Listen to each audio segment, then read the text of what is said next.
Sumber daya alam berupa hutan merupakan salah satu kekayaan alam yang memiliki nilai sangat strategis.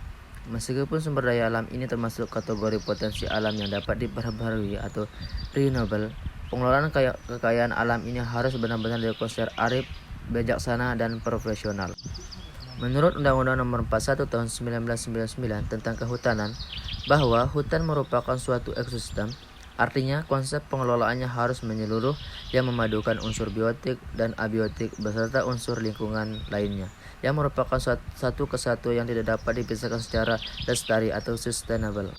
Pengelolaan hutan lestari atau sustainable forest management adalah sistem pengelolaan hutan yang menjamin keberlangsungan fungsi dan manfaat sumber daya hutan dengan memperhatikan fungsi ekonomi, sosial, dan lingkungan secara seimbang. Ada berbagai usaha yang dilakukan dalam rangka pengelolaan hutan supaya dapat meningkatkan dampak positif serta mengurangi dampak negatifnya. Dalam hal ini, terdapat 5 aspek pokok yang perlu diperhatikan. Yang pertama, aspek kepastian dan keamanan sumber daya hutan. Aspek yang harus diperhatikan dalam kaitannya dengan pengelolaan hutan produksi lestari adalah kepastian hukum. Untuk melakukan usaha-usaha pengelolaan hutan, perlu kepastian hukum yang dirangkum dalam aturan yang sah. Dengan demikian, masyarakat bisa melakukan kegiatan pengelolaan secara legal. Yang kedua, aspek kesinambungan produksi. Dalam pengelolaan hutan lestari, kesinambungan produksi merupakan hal yang tak kalah penting. Karena itu, diperlukan penetapan sistem silvikultur, yaitu sistem panen dan pembudidayaan. Caranya bisa dilakukan dengan inventarisasi serta penafsiran putu udara. Hal ini bermanfaat agar jatah produksi tahunan secara real tidak berbeda dengan perkiraan produksi. Yang ketiga, aspek konservasi flora, fauna, dan keanekaragaman hayati serta fungsi hutan. Konservasi dilakukan untuk penyediaan plasma nutfah, membangun zona penyangga yang membatasi hutan produksi dengan hutan konservasi.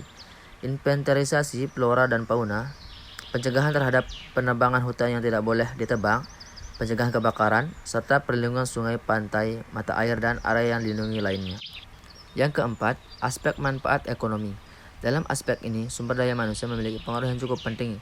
Ada beberapa hal yang perlu diperhatikan, yaitu profesionalisme tenaga kerja, kesejahteraan karyawan, serta kesempatan bekerja dan berusaha bagi masyarakat yang berada di dalam maupun sekitar hutan.